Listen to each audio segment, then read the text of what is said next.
여러분 안녕하세요. 시카고 예수사랑교회 황선웅 목사입니다.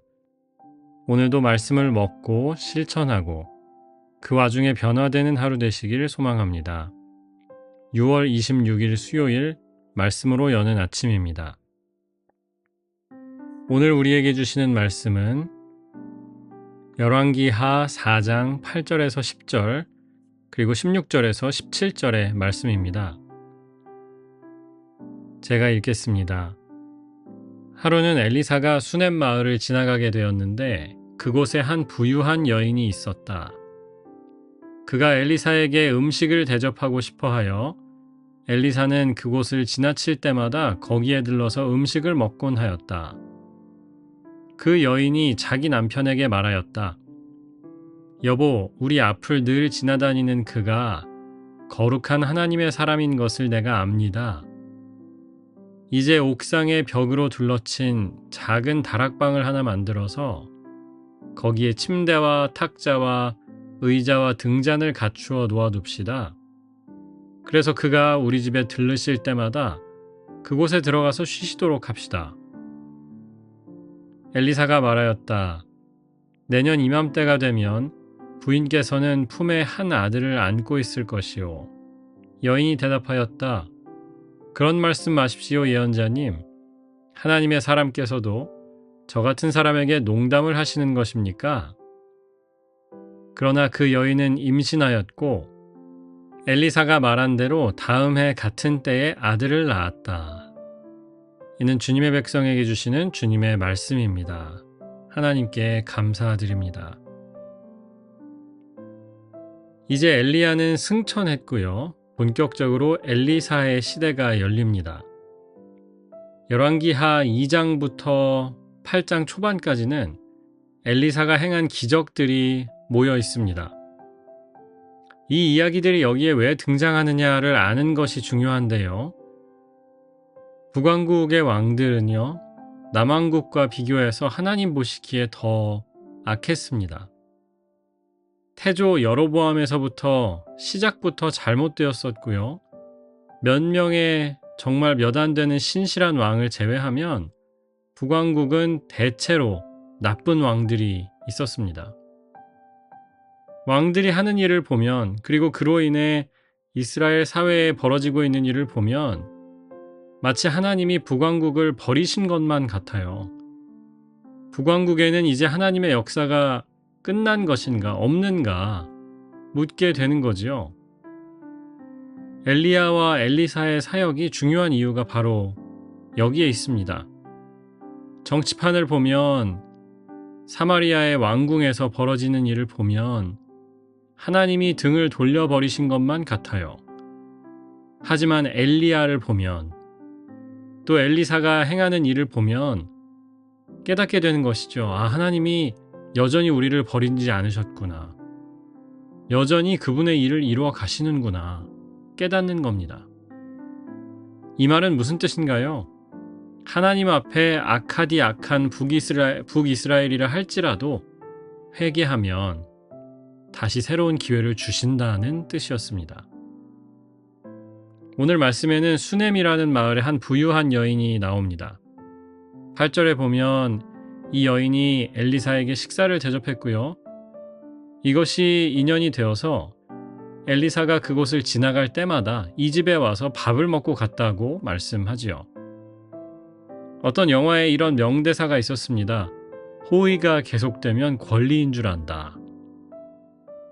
아마 이 여인도 처음에는 좋은 마음으로 대접했지만 매번 그쪽으로 올 때마다 의뢰의 자기 집으로 오는 것이 글쎄요, 어땠을까요? 청소도 해야 되니까 귀찮기도 했을 것이고 혹시 내가 만만해 보이나? 그런 생각도 들지 않았을까요? 그런데 이 여인은 전혀 그렇게 생각하지 않았던 것 같아요.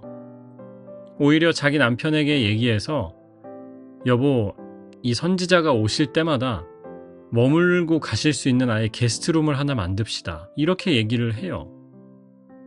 10절을 읽어보면요. 방이 하나 남아가지고 엘리사에게 내주는 게 아니었어요.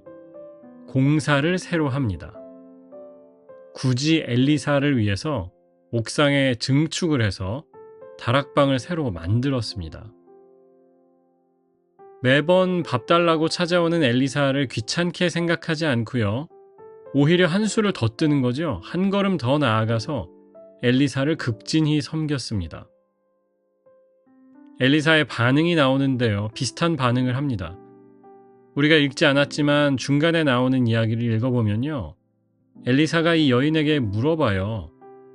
제가 너무 감사해서 그러는데 혹시 제가 대신 해줬으면 하는 일이 없나요? 묻는 거죠. 혹시 높은 분들에게 제가 좀 아는데 어떤 얘기를 좀 해줄까요?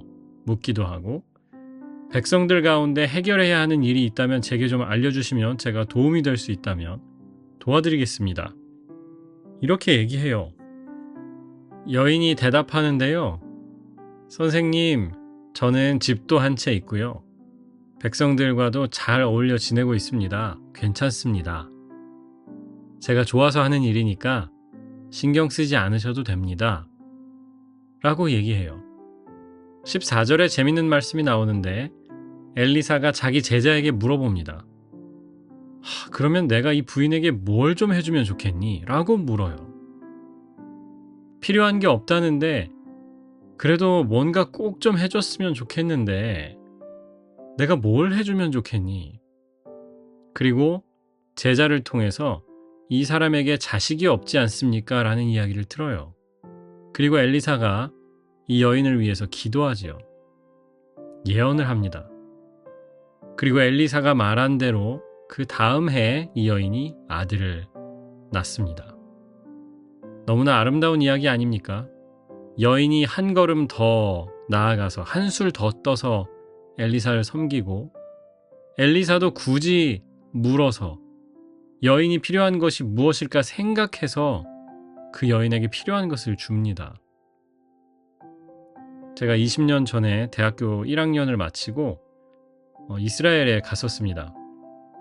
신학생 친구 2명하고 셋이 갔었는데요. 이스라엘 여기저기를 여행을 다니다가 그 미츠페 라몬이라는 자연적으로 만들어진 크레이터가 있어요.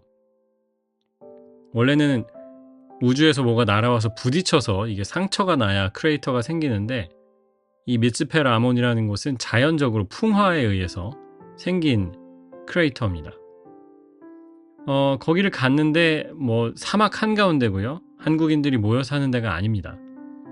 어떻게 그곳에서 사역을 하는 목사님 한 분과 컨택이 되었습니다. 다른 교단 목사님이셨고요. 제가 죄송하지만 이제 성함도 기억나지가 않아요.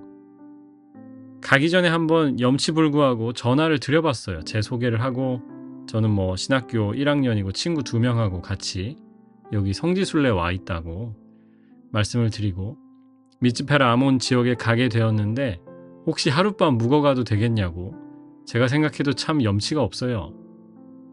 여쭤봤는데 목사님 대답이 자기는 그때 성지순례 팀이 와서 가이드를 나가신다는 거예요. 집에 안 계시고 사모님이 혼자 계신데 잘 됐다고 꼭 오라고 하셨어요. 저희야 뭐 마다할 수 있는 상황이 아니어서 거기서 하루 묵었습니다. 아직도 기억나는 게 있는데 사모님께서 저희가 저녁에 늦게 도착했고 그 다음날 아침에 일어났더니 저희를 위해서 김밥을 싸주셨더라고요. 지금이야 코스코에도 김밥이 있고 뭐 트레이더 조에도 있지만 20년 전이었고요. 이스라엘에서 김밥을 먹는 거 기적이었습니다. 얼굴도 이름도 모르는 이 남학생 셋을 재워주시는 것도 감사한데 사모님께서 아침 일찍 일어나서 저희를 위해서 김밥을 싸주셨던 것이 잊혀지지가 않아요. 그 김밥을 먹으면서 저희 친구 하나가 이렇게 눈물을 흘리더라고요. 2달 그 이스라엘에 있었는데 그 집을 나오면서 저희가 해드릴 수 있는 게 없어서 셋이 방에 무릎 꿇고 앉아서 기도했던 기억이 납니다. 예수님께서도 말씀하시죠. 작은 형제 자매에게 물 한 그릇 떠주는 것도 다 기억될 것이다. 그 사람이 결코 자기 상을 잃지 않을 것이라고 약속하셨어요. 오늘 우리의 삶에서 한 걸음 더 나아갈 수 있었으면 좋겠습니다. 하나님께 한 걸음 더 나아가 보세요. 더 특별한 찬양을 드려보시고요. 다른 이들을 생각하면서 특별히 기도해 보는 것도 좋을 것 같습니다. 오늘 주변에 만나는 사람들, 또 우리 가족들을 어떻게 복되게 할 수 있는지 How can you bless the people you're meeting today? 한번 생각해 보세요. 하나님은 반드시 그것을 기억하시고 더 좋은 것으로 갚아주실 줄 믿습니다. 기도하겠습니다. 하나님, 오늘도 한 걸음 더 주님 앞에 나아가기 원합니다. 또 이웃에게 나아가기 원합니다. 우리의 하루를 복되게 하시고 우리의 작은 친절을 통해서, 우리의 작은 노력을 통해서 우리 주변에 있는 사람들이 복받게 하시고 하나님의 나라가 또 주님의 교회가 확장되게 하여 주옵소서. 선교와 여름 사역을 위해서 함께 기도합니다. 사도행전을 읽으면서 주님이 주시는 은혜를 나누기 원하오니 기도하는 그 자리마다 함께 하시고 여름 행사들 하나님의 특별한 손길로 복내려 주시옵소서. 모든 것 주님께 맡기며 예수 그리스도의 이름으로 기도합니다. 아멘.